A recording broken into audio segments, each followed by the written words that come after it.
Welcome to Chat Like a Native. This is the deep dive where we really get into unlocking your English potential. That's right.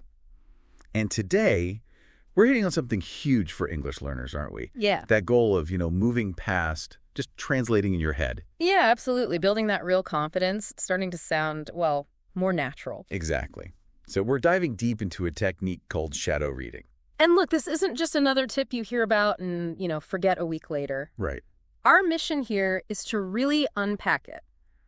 What is shadow reading? Why is it so effective? Especially for intermediate learners, people who want to level up their pronunciation, their fluency. And how to actually do it, step by step. Precisely. It's a proven method. It combines listening and speaking in this really unique way, helps build muscle memory for English. Muscle memory, I like that. Yeah, it really changes how you interact with the language, makes your speech smoother, more automatic.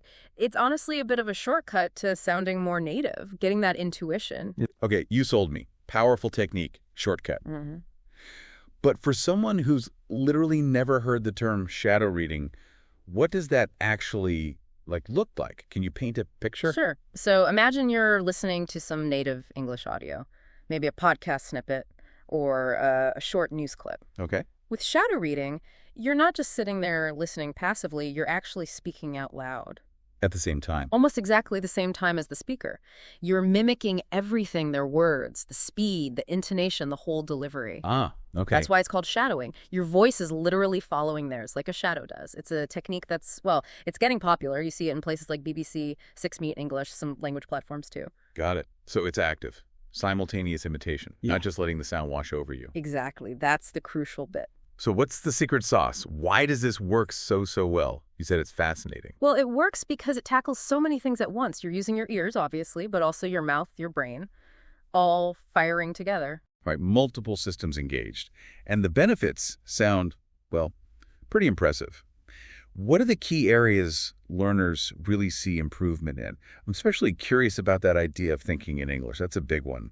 It really is. Okay, so for starters, pronunciation and intonation get a massive boost. How so? Because you're mimicking what linguists call connected speech. Ah, like how words flow together, not choppy. Exactly. You know how native speakers naturally say gonna instead of going to, or wanna for want to. It just flows. Shadowing helps you pick that up. Okay. And you also absorb the natural stress patterns, the rhythm, the melody of English. That makes you sound way more natural, less like you're reading, That connected speech point is so important. I think lots of learners focus just on single words. Yeah, but the flow is where the naturalness really lives.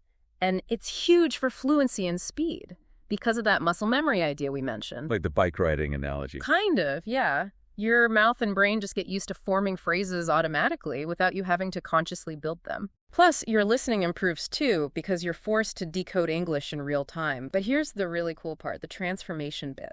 The thinking in English part. Yes.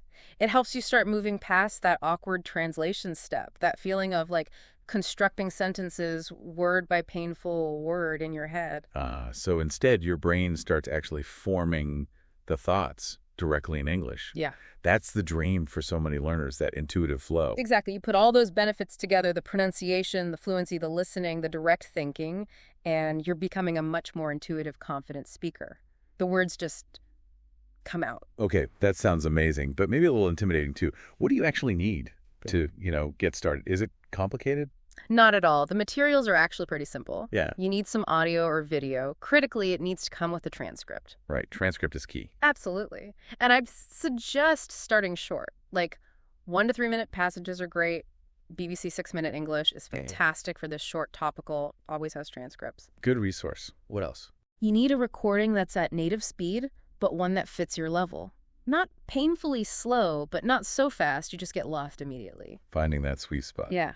And then the transcripts themselves. You need the English one, obviously. And maybe, optionally, have a translation in your native language handy just to check meaning later. Okay, so not a huge list of equipment or anything. That's reassuring. People are more likely to start something if it doesn't feel like a big production. Totally. Keep it simple. So we've got our audio, we've got a transcript. What's the actual workout? How do we do this thing day to day? Right, the how-to. It's basically a 4-step process. Think of it as a workout routine. You'd want to pick a passage, maybe 150 to 250 words to start. Okay, manageable chunk. Step 1. Step 1. just listen. Play the audio maybe twice. Don't speak. Just focus on the sound, the melody, the pace, how words link up. Absorb it. Okay, passive listening first. Yep. Then step 2. Whisper or quiet shadow. Play it again, but this time follow along silently in your head, or whisper the words if you can. So starting to form the words, but low pressure. Exactly. You're practicing the mouth movements without worrying about volume or perfection. It's okay to lag behind a bit. Got it. Step 3. Step 3. Read aloud with the transcript. Now you play the audio again, and this time you read the English transcript out loud along with it. Really try to match the speaker's timing, their intonation. Okay, so now connecting the sound to the written word actively. Still okay to be a bit behind. Totally fine, especially at first. The goal is to gradually sync up more closely. Right. And the final step, the main event. Step 4. Shadow in real time. This is it. Play the audio and speak out loud right along with the speaker. Match their pace, their tone, their energy as best you can. Don't stress about perfection, just try to keep up. And you mentioned repeating each step. Yeah, doing each step maybe twice can really help solidify it before moving to the next one. Repetition is key here. Makes sense. But, can we push this further? Are there ways to make it even more effective, to really deepen this deep dive? Oh, definitely. There are variations you can add to spice things up and engage different parts of your brain. Like what? Well, you could try choral reading, that's shadowing with a group, or even just finding an audio track with multiple voices you can join. Interesting. Safety in numbers, maybe? Sort of. Yeah. Or you could do choral reading with gestures. As you shadow, you actually mimic or act out what's being said. If they say running quickly, you could, mime running. Bringing in the physical aspect. Kinesthetic learning. Exactly.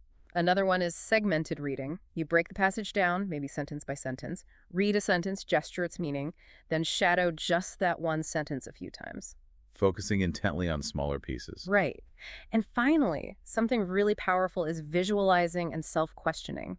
While you're shadowing, actually picture the scene or the concept in your mind. Make it real. Creates a stronger memory trace. Definitely. And ask yourself little questions as you go, who's talking here? Why did they phrase it like that? It just deepens your engagement with the material way beyond just repeating sounds. Those variations sound great for keeping it fresh and catering to different learning styles. It's not just robotic mimicry. Not at all. It's about connecting deeply. So, let's say you finish your shadowing session for the day. Is that it? Or is there follow-up work to really make it stick? Great question. The follow-up is crucial for cementing the learning. Don't just stop the audio and walk away. What should you do then? First, maybe take a look at that translation you had handy. Go over the passage in your own language. This really helps link the meaning to the sounds you were just practicing, clarifies things. Okay, connect sound and meaning explicitly. Yep. Then try to write and retell. Maybe write a quick summary of the passage in English, or just try retelling the story or the main points in your own words. Moving from imitation to actual production. That's key for thinking in English. It really is. And finally, record yourself. Use your phone. It's easy. Record yourself doing one last shadow reading of the passage, then listen back. Oh, I bet that's insightful. Maybe a little scary. Maybe. But incredibly useful. You'll hear your own fluency, your pronunciation, the rhythm. You'll actually notice the improvements, which is super motivating. It makes sense. Okay, so consistency sounds important here. How do you actually build this into a daily routine? Like, realistically. Realistically, small and often is way better than long and rarely. Okay. Just 5 or 10 minutes of shadow reading every day will do much more for you than, say, an hour once a week. Build the habit. Like a quick language workout. Exactly. You can even use it as a warm-up before you have an English conversation or a lesson. Gets your mouth and brain into English mode. Smart. And then, as you get more comfortable, you gradually increase the challenge. Try slightly longer passages, maybe faster speech, or even accents you're not used to. Keep pushing yourself gently. Okay, 5-10 minutes daily. Use it as a warm-up. Gradually increase difficulty. Sounds very doable. Yeah. Where can listeners actually find good materials for this? You mentioned BBC. Yeah, there are some excellent places. BBC's 6-Minute English is probably top of the list for starting out. Short, clear, transcripts included. Ideal. Okay. FluentU has some structured shadowing guides, too, often with video, which is nice. The British Council website also has audio resources with transcripts, often good for B2C1 level practice. Getting a bit more challenging there. Right. Then for more authentic stuff, check out VOA Learning English or StoryCorps.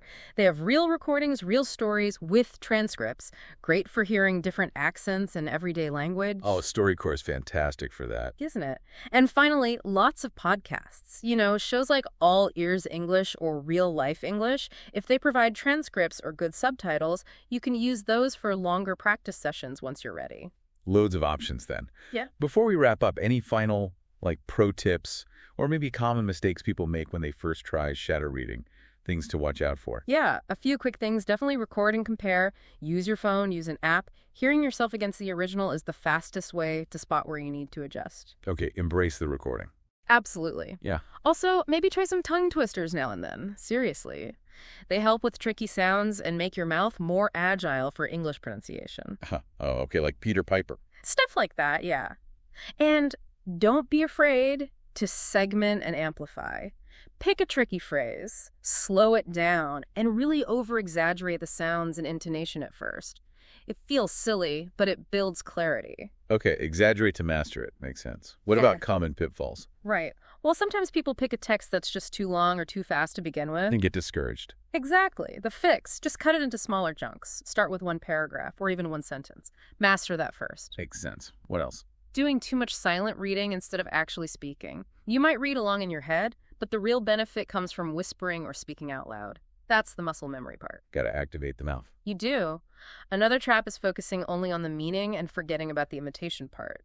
You need both understanding and mimicking the sounds accurately. Balance meaning and form. Right. And one more. Sometimes you see the spelling, but don't think about the stress or rhythm. English isn't flat. Try clapping the rhythm of a sentence as you listen. It helps you feel where the emphasis falls. Ooh, clapping the rhythm. I like that. That's very practical. So wrapping this all up, it feels like shadow reading isn't just about pronunciation. It's about getting the whole feel of English, right? Internalizing its structure, its music. That's a great way to put it. Internalizing the architecture and the intuition. It moves you beyond just knowing the rules to actually feeling the language. So maybe the final thought for everyone listening is this. Think about how just 5 or 10 minutes a day of this focused imitation could genuinely change things. Not just what you say, but how you think in English, how you feel when you speak it. Moving towards that goal of really sounding like a native. It's a direct path. So our encouragement is simple. Just start. Try that 5-10 minute shadow reading habit today. See where it takes you.